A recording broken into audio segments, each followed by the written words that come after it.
beat the Cardinals last night 34-11, and it was honestly a great game. Matthew Stafford had 202 yards, 13 of 17 completion of attempts, and 2 touchdowns. Honestly, a great game for Matthew Stafford, and I thought they were going to win if he kept the turnovers down. It seemed like every time the Rams had a loss, he had a high turnover count, so this time he didn't have that many turnovers at all. He had 0 exactly, so he honestly played a great game. Kyler Murray, he didn't play that great of a game. 19 of 34 completion attempts and 137 yards with 2 interceptions last night. Honestly, not that great of a game. And he definitely needed to play better last night, and he just wasn't completing any passes at all and not really getting going that much. They were pretty much punting every time, it seemed like. They were at 3rd and long pretty much every time. And when they did get a good play, it was considered a forward pass, so that kind of deaded that in general. And as well, I felt like maybe they could have got the run game going, but they really couldn't against the Rams defense. The Rams defense definitely played a great game, holding the Cardinals to only 11 points. And as well, Odell Beckham Jr. had 54 yards with 1 touchdown, and Cooper Kupp had 61 yards with 1 touchdown as well. Great game from both receivers.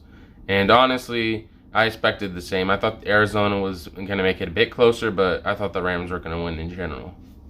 DJ and Matthew Stafford just got their first playoff wins. It's been a long time coming, which is honestly amazing for both the players.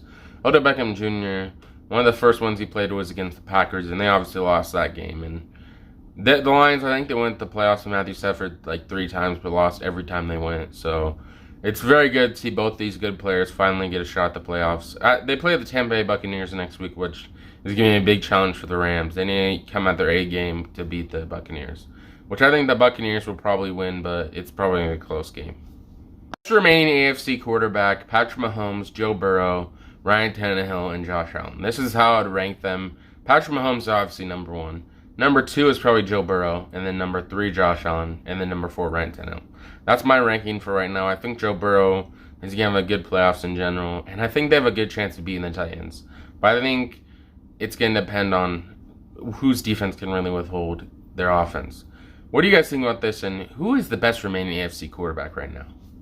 Remaining NFC quarterback, Aaron Rodgers, Tom Brady, Matthew Stafford, and Jimmy Garoppolo. So I think right now in playoff standings, I put Tom Brady at number 1. Number 2, Aaron Rodgers, obviously. Number 3, Matthew Stafford, and then number 4, Jimmy Garoppolo, which no one would say that Jimmy Garoppolo is the best remaining NFC quarterback. I don't know what would make someone think that, but I don't even think he should be on here. I guess he's the only one even left, but I don't think he's even should be up here with these other players.